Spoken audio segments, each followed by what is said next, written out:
World ஆர்டரை மாற்றத் தயாராகும் உலகின் 3 மிக முக்கியமான நாடுகள். அதற்கான சாத்தியங்கள் இருக்கின்றன என்பதை இந்த பகுதியில் பார்ப்போம்.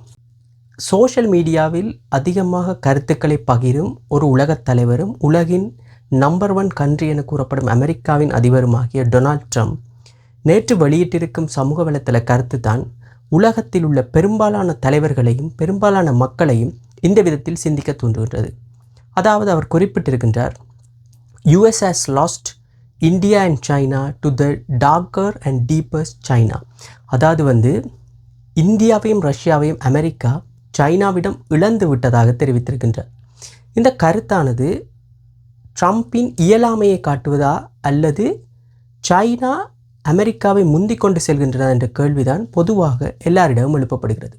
முதலாவதாக இந்த சம்பவத்தை பார்க்க முன்னர் நாங்கள் ஒரு 5 வருடங்கள் பின்னோக்கி செல்ல வேண்டும். அமெரிக்கா இந்தியாவுக்கு இடையிலான ஒரு உறவு முறையானது எப்படி இருந்தது என்றால், குறிப்பாக ட்ரம்ப் மோடி உறவு முறை எப்படி இருந்தது என்று சொல்லப்போனால், நரேந்திர மோடி இந்தியாவுக்கு சென்று அங்கே ஒரு 50,000 மக்கள் ஒன்று கூடிய ஒரு திரளில் ஹவுடி மோடி என்ற ஒரு வாசகத்துடன் வரவேற்கப்பட்டவர் தான் இந்த நரேந்திர மோடி. அதாவது உலகத் தலைவர் ஒருவருக்கு அமெரிக்காவில் வழங்கப்பட்ட முக்கிய இந்த 21ஆம் நூற்றாண்டின் மிகப்பெரிய ஒரு வரவேற்பு என்றே அதை கூறலாம். அப்படியாக வரவேற்கப்பட்ட நரேந்திர மோடி பின்னர் 2020ஆம் ஆண்டு ட்ரம்ப் இந்தியா வந்தபோது அவர் நமஸ்தே ட்ரம்ப் என்ற ரீதியில் அவருக்கு வரவேற்பு அளித்து அவர் ஒரு மிக பெரும் ஒரு நட்புறவு நாடாக இந்தியாவும் அமெரிக்காவும் அந்த நேரத்தில் திகழ்ந்தது. இப்படி இருந்த இந்த போக்கு தான் பின்னர் 2020ஆம் ஆண்டு தேர்தலில் ட்ரம்ப் தோற்று பிறகு பைடன் அட்மினிஸ்ட்ரேஷன் வந்து பின்னர் அமெரிக்காவுக்கும் இந்தியாவுக்குமான உறவு கிட்டத்தட்ட ஒரு சுமூகமான நிலையில் தான் இருந்தது இந்த 2வது முறை டொனால்ட் ட்ரம்ப் பதவியேற்கும் வரை. இந்த பதவியேற்பின் பின்னர் தான் ட்ரம்பின் நடவடிக்கைகள் யாவுமே உலக நாடுகளுக்கே ஒரு புதிராக இருந்ததுடன் வித்தியாசமாகவும் இருந்தது. அவர் கையில் எடுத்த அந்த டரிஃப் என்ற ஒரு ஆயுதம் பெரும்பாலான நாடுகளை பாதித்ததுடன் பெரும்பாலான நாடுகள் இவரது நடவடிக்கைகளை என்னவென்று அறிந்து கொள்வதற்கே பல நாட்கள் பல மாதங்கள் எடுத்து மிகவும் சிரமப்பட்ட காலகட்டம் தான் இந்த காலகட்டம். குறிப்பாக இந்திய பிரதமர் அவர்கள் இந்த வருட முற்பகுதியிலே வாஷிங்டனுக்கு சென்று டொனால்ட் ட்ரம்பை சந்தித்து அந்த நேரத்தில் பேச்சுவார்த்தைகள் எல்லாம் சுமூகமாக நடைபெற்ற நேரத்தில் பின்னர் தான் இந்த இந்தியா பாகிஸ்தானுக்கு இடையில் ஒரு முறுகல் ஏற்பட்டு அதை டொனால்ட் ட்ரம்ப் தான் தலையிட்டு இந்த போர் நிறுத்தத்தை கொண்டு வந்ததாக சமூக வலைத்தளத்தில் அறிவித்தவுடன் தான் இந்த இந்தியாவுக்கும் அமெரிக்காவுக்கும் இடையிலான ஒரு முற்றல் சற்று பற்ற தொடங்கியது. அதன் பின்னரான அமெரிக்காவின் நடவடிக்கைகள் இந்தியாவை மிரட்டும் தொனியில் இருந்ததுடன் இந்தியாவை எப்படியாவது பணிய வைத்து விட வேண்டும் என்ற ஒரு முனைப்பில் தான் இருந்தது. அதற்கு இந்தியா செவிசாய்ப்பதாக தெரியவில்லை. குறிப்பாக டொனால்ட் ட்ரம்ப் ஒவ்வொரு முறையும் தெரிவித்திருந்தார், ரஷ்யாவிடமிருந்து வாங்கும் எண்ணெயை இந்தியா நிறுத்தி கொள்ள வேண்டும் என்று. ஆனால் இந்தியா அதை கேட்பது போல் இல்லை. இந்தியா தான் விரும்பியதுபடியே அங்கிருந்து எண்ணெய்களை வாங்கி ரஷ்யாவுடன் தொடர்புகளை பேணி வந்தது. இந்தியா ஒரு அணிசேரா நாடாக இருப்பதைத்தான் எப்போதுமே விரும்பியது. ஒரு பக்க சார்பாக இருந்தால் அது தன்னுடைய வர்த்தகத்தை பாதிக்கும் என்பதில் இந்தியா குறிக்கோளாக இருந்ததுடன் அந்த அணிசேரா கொள்கையை எப்பொழுதுமே கடைப்பிடித்து வந்தது. இந்த நிலையில்தான் ட்ரம்ப் ஆகஸ்ட் மாத இறுதியில் அறிவித்தார், இந்தியாவுக்கு எதிராக 25% அந்த ரெசிப்ரோக்கல் டரிஃபை இம்போஸ் பண்ணுவதாகவும் அதன் பின்னர் மேலதிகமாக ஒரு 25% வரி, அதாவது ரஷ்யாவிடம் நேரடி தொடர்புகளை வைத்திருப்பதன் காரணமாக இந்தியாவுக்கு ஒரு பனிஷ்மெண்ட் போல இந்த மேலதிக 25% வரி, மொத்தமாக 50% வரி விதிக்கப்படும் என்று ஒரு பெரிய அணுகுண்டையை தூக்கி போட்டார். இந்தியாவுக்கும் அமெரிக்காவுக்கும் இடையிலான வர்த்தக தொடர்பானது கிட்டத்தட்ட இந்தியா அமெரிக்காவிற்கு 80 பில்லியன் அமெரிக்க டாலருக்கும் அதிகமான பொருட்களை ஏற்றுமதி செய்கிறது. இந்தியாவின் மிகப்பெரிய ஒரு நம்பர் 1 கஸ்டமர் தான் அமெரிக்கா. குறிப்பாக இந்த அமெரிக்கர்களை சொல்வார்கள், பர்ச்சேசிங் பவரும் பர்ச்சேசிங் பிஹேவியரும் ரெண்டும் ஒன்று சேர்ந்த ஒரே ஒரு கன்சியூமர்ஸ் என்றால் அது அமெரிக்க மக்கள் தான். அவர்களிடம் பணமும் இருக்கும், வாங்க வேண்டும் என்ற மனமும் இருக்கும் என்று சொல்வார்கள். ஆனால் குறிப்பாக இந்த ஐரோப்பியர்களிடம் பர்ச்சேசிங் பவர் இருக்கும், ஆனால் அவர்கள் எப்பொழுதுமே கொஞ்சம் இறுக்கி பிடிப்பார்கள் என்று கூறுவார்கள். ஏனென்றால் அவர்கள் 2 உலகப் போர்களை சந்தித்த மக்கள். அவர்களுக்கு இந்த பணத்தை எப்படி செலவழிக்க வேண்டும், எதிர்காலத்தின் சர்டினிட்டியை கொஞ்சம் கருத்தில் கொண்டுதான் அவர்கள் செலவழிப்பார்கள் என்று கூறுவார்கள்.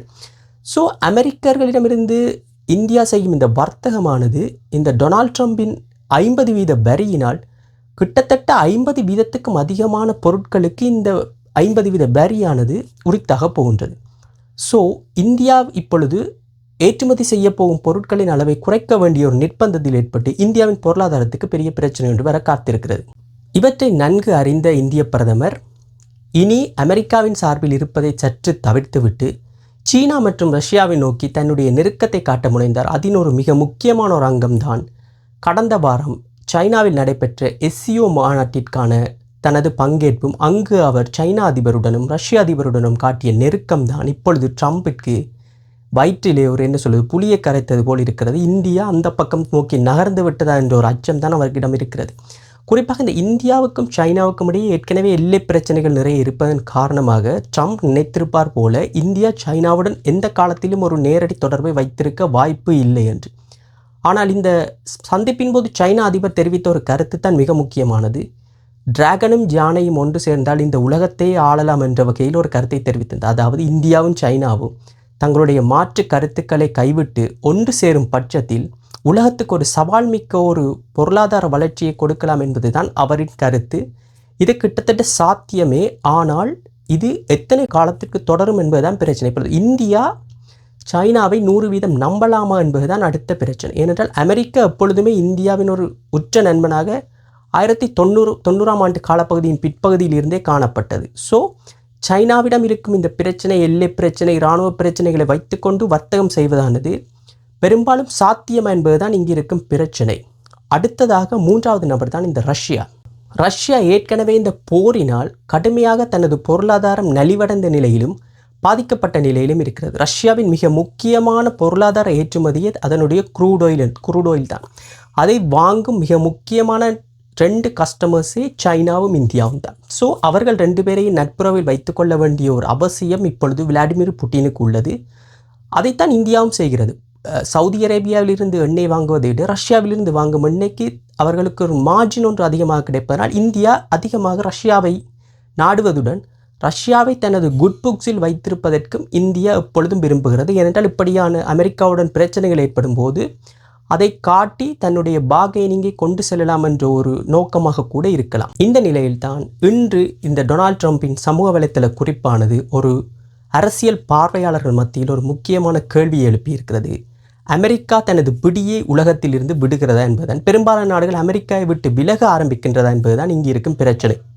ஏற்கனவே சைனாவானது ஆப்பிரிக்காவில் பெரும்பாலான முதலீடுகளை செய்து அங்கிருக்கும் நாடுகளுக்கு பெரும்பாலான கடன்களை வழங்கி தனது கட்டுப்பாட்டை, தனது கையை ஆப்பிரிக்காவில் பெருமளவாக ஓங்க வைத்திருக்கிறது. தெற்காசியாவிலும் கூட, குறிப்பாக இலங்கை, பாகிஸ்தான் போன்ற நாடுகளில் சைனாவின் கையோங்கல் சற்று அதிகமாகத்தான் இருக்கிறது அமெரிக்காவை விட. ஸோ இப்படியான நிலையில் சைனா அந்த முதலாவது இடத்தை பிடிப்பதற்கு முயற்சிகளைத்தான் இந்த ரீதியில் செய்கிறது என்பதுதான். அதற்கு ட்ரம்ப் ஒரு ஈஸியான பாதையை போட்டு கொடுத்து விட்டாரா என்பதுதான் இப்பொழுது மிக முக்கியமான கேள்வி.